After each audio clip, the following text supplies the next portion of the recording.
सीमा और सीमा के पति काफ़ी दिनों के बाद आज एक साथ बैठकर चाय पी रहे थे, क्योंकि आज उनकी शादी की 25वीं सालगिरह थी। पहले की तरह अब वह साथ में समय नहीं बिताते थे, ज़्यादा साथ में एक दूसरे के पास बैठते भी नहीं थे। पता नहीं परंतु किन कारणों से उन दोनों के बीच की दूरी बढ़ती ही जा रही थी। चाय पीते पीते सीमा ने अचानक चुप्पी तोड़ी और बोली, मुझे आपसे बहुत कुछ कहना है, आपको बहुत कुछ बताना भी है, लेकिन अब हमारे पास एक दूसरे के लिए समय ही नहीं है।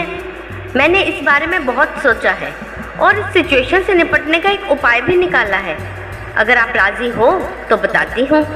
पति ने सिर हिलाकर हामी भर दी। सीमा ने टेबल के ड्रॉअर से 2 डायरियाँ निकाली और बोली, यह 2 डायरी लेके आई हूँ, एक आपके लिए और एक मेरे लिए। आज के बाद हम दोनों एक दूसरे से जो भी शिकायत करेंगे वो इस डायरी में लिख देंगे, और 1 साल बाद जब हमारी 26वीं एनिवर्सरी आएगी तब हम उसे खोल कर पढ़ेंगे। तब हमें एक दूसरे की उन चीज़ों या आदतों के बारे में पता चलेगा जो हमें पसंद नहीं है, और हम उन्हें सुधार पाएंगे या फिर कोई उपाय कर पाएंगे।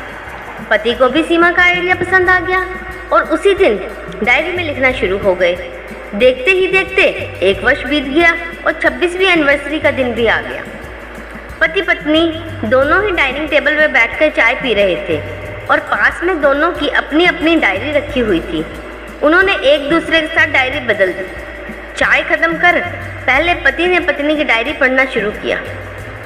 उस डायरी में काफ़ी सारी शिकायतें थी, जैसे कि आज होटल में जाने का वादा किया था लेकिन लेके नहीं गए, आज मेरे मायके से मेहमान आए थे, उनके साथ पति ने अच्छे से बात नहीं की, कितने दिनों बाद आज मेरे लिए साड़ी तो लाए लेकिन पुराने डिज़ाइन की, आज मेरे सीरियल देखने के समय पति ने चैनल बदलकर न्यूज़ चैनल चला दिया, आज गीला तौलिया फिर से सोफे पे छोड़ दिया। ऐसी कई सारी छोटी छोटी शिकायतें थी। डायरी को पढ़ते पढ़ते पति की आंखों में आंसू आ गए और पति को काफ़ी अफसोस भी हुआ कि वो अपनी पत्नी से बोला कि मुझे इन गलतियों के बारे में एहसास ही नहीं था, लेकिन अब मैं तुमसे वादा करता हूँ कि ऐसी गलतियाँ फिर से नहीं दोहराऊंगा। अब पत्नी ने पति की डायरी खोली। पत्नी ने डायरी के सारे पन्ने पलटे, लेकिन वह पूरी तरह से खाली थी, कहीं पर एक भी शब्द नहीं लिखा हुआ था। पत्नी बोली, आपने तो डायरी में कुछ लिखा ही नहीं है। पति बोला, आखिरी पन्ना देखो, मैंने उसी पर लिखा है।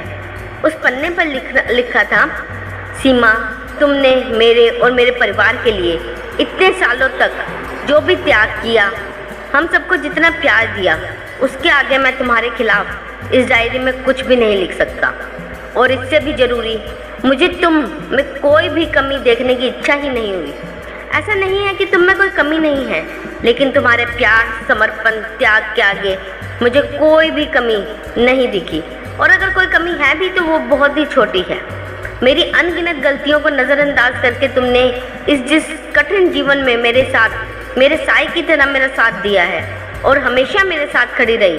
तुम ही बताओ, कोई भी अपने ही साए में कैसे दोष निकालेगा। अब सीमा की आंखें नम हो गई। सीमा ने पति के हाथ से अपनी शिकायतों वाली डायरी ले ली और तुरंत जला दिया। पति पत्नी का रिश्ता एक दूसरे के विश्वास पर टिका होता है और उसी से वह मजबूत होता है। उम्र के एक दौर में पति पत्नी को एक बात अच्छे से समझ लेनी चाहिए कि एक दूसरे में गलतियां और कमियां निकालने के बजाय अगर यह याद रखा जाए कि उसके साथी ने उसके लिए कितना त्याग किया है, तो उससे इनका रिश्ता और भी ज़्यादा मजबूत होगा। मित्रों, इस छोटी सी कहानी को बताने के पीछे मेरा प्रयास सिर्फ यही है कि आजकल जिस प्रकार पति पत्नियों में गलतफहमियां और दूरियां बढ़ती जा रही हैं, उस वजह से हमें कभी भी अपने आपस में टकराव की स्थिति उत्पन्न नहीं होने देनी चाहिए और आराम से, शांति से बैठकर बात करके इन्हें कम भी किया जा सकता है, या हो सके तो ख़त्म भी किया जा सकता है। आपको आज की कहानी कैसे लगी, कमेंट करके ज़रूर बताइएगा। मिलेंगे कल एक इसी प्रकार की कोई अच्छी और शिक्षाप्रद कहानी के साथ। तब तक चैनल को लाइक, सब्सक्राइब और शेयर ज़रूर कीजिएगा। धन्यवाद, नमस्कार, जय हिंद, जय भारत।